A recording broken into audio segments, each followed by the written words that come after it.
Hello everyone, welcome back to our channel. So today we'll solve the easy question from the weekly contest 371. Let's read the question first, which is the maximum strong pair XOR 1. Okay, so you are given a zero index integer array nums. A pair of integers x and y is called a strong pair if it satisfies the condition the modulo the you know what the mod of x minus y is lesser than equal to the minimum of xy. Okay, the mod this symbol is denotes that every negative will be the positive. So if the positive is there, x minus y is positive, then it is already positive. If x minus y is giving a negative value, then it will give the absolute value, which will be the positive value. Okay, suppose we have 5 minus 5, it will be 5 already. Okay. Okay, so you need to select two integers from num such that they form a strong pair and their beta is or is the maximum among all strong pairs in the array. Return the maximum XOR value out of all possible strong pairs in the array nums. Note that you can pick the same integer twice to form a pair. Okay. Okay.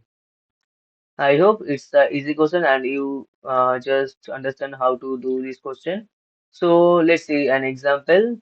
Uh, Nums is given here as an input, which will be 1, 2, 3, 4, 5. So we can see that we have this number of pairs, and after that 3 and 4 is 3 and 4. The 3's or 4 will be giving 7, which will be the maximum. Okay, if you don't know how to find XOR, just Google it and check it. And nums equal to 10 and 100. And for this case, when you will do the XOR, you will get 0. So the maximum value will be 0. Okay. And then you can see from this case, the maximum value will be 25 and 30, which is 7. That's why it's giving 7. Okay. So how can we solve this question? So first of all, just check how many elements are there. Let's declare n equal to nums dot size. Okay, perfect. So now what we do? We'll do that. This is a very easy question. So we'll just check up to n times 0 to n minus 1, and after that we'll just create another one because it's checking one with one again. Then when it then one with two, then one with three, one with four, one with five.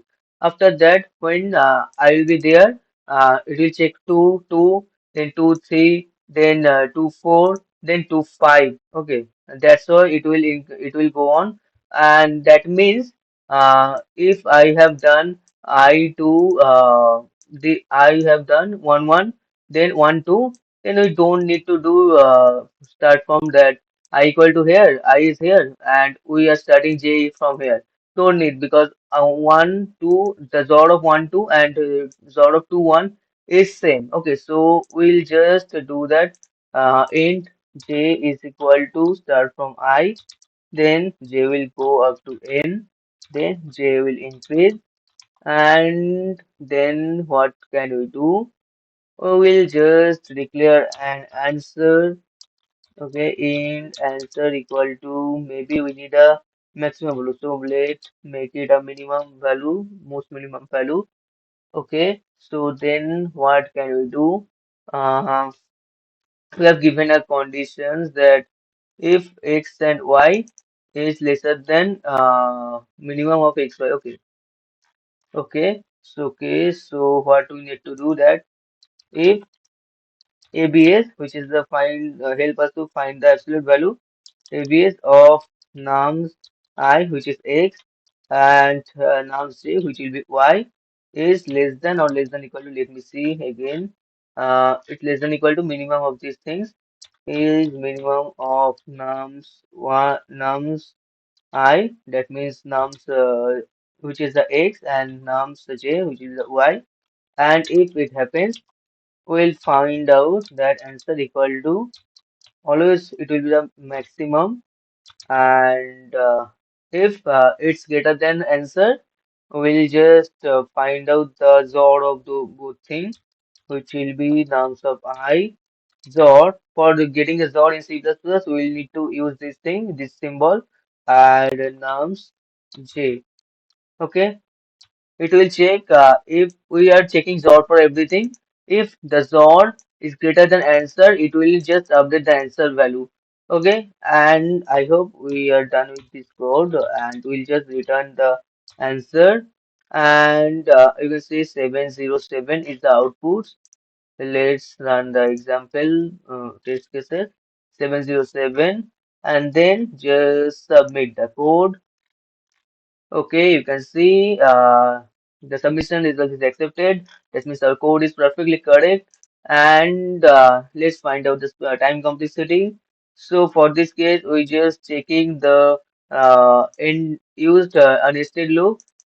For that means we just checking n times here and here also almost n times. So it will be the time complexity will be O of n square, right?